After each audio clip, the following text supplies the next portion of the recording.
Chapter 4. Whispers of Shadows.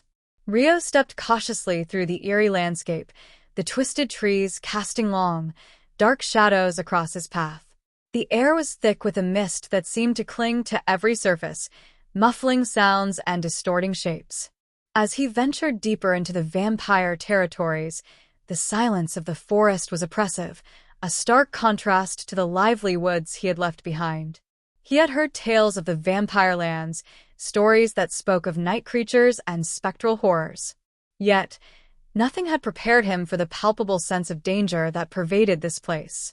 It was as if the very air he breathed was laced with a subtle threat, a warning to all who dared to trespass.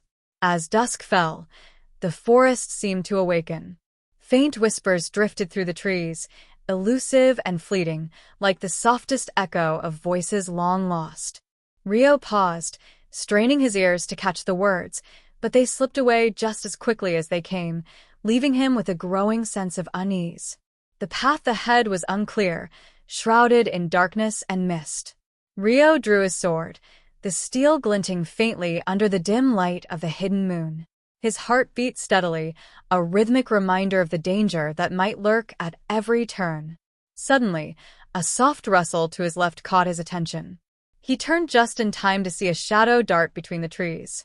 His grip tightened on his sword as he peered into the darkness, trying to discern the form of his observer. "Show yourself," Rio called out, his voice steady despite the tension that knotted his stomach. There was a moment of silence, then a figure stepped out from behind a tree. It was a woman, her appearance strikingly out of place in the desolate forest. Her hair was as black as the night around them, and her eyes, a deep, piercing blue, seemed to reflect the faint light like twin sapphires. She wore a long, flowing gown that whispered against the ground as she moved, her presence almost ethereal. "Why do you enter these lands, human?" Her voice was soft, yet it carried an undeniable edge of authority. Rio kept his sword raised, though he sensed no immediate threat from her.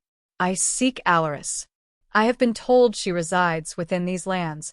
The woman's eyes narrowed slightly, her gaze assessing. "Aleris is not one to be sought out lightly. What business have you with her?" "I need her help," Rio replied, his voice firm. "There is a darkness coming, one that threatens all our lands. I believe she can help us stand against it." The woman studied him for a long moment, her expression unreadable. Then, to Rio's surprise, she stepped closer, her movements graceful and silent. "You do not understand the dangers you face, human," she said, her voice a mere whisper. "Aleris is powerful, yes, but she is also dangerous. To seek her out is to invite death." Rio met her gaze, his resolve unwavering. "I am prepared to face whatever is necessary. Can you tell me where to find her?" The woman paused, as if weighing her options. Finally, she nodded slowly. "I can guide you to her, but I must warn you, she will not be easily swayed.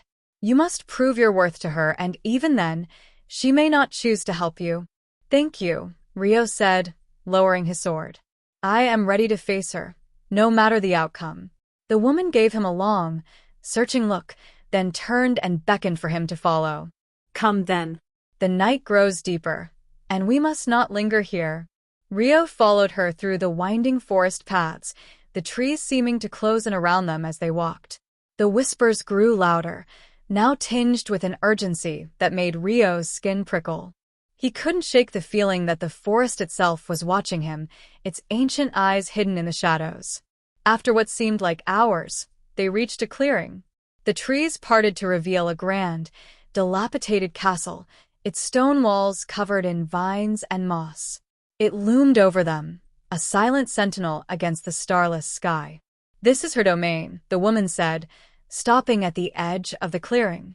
"Beyond this point, you must go alone. Be wary, human. Aleris is unlike any you have faced before."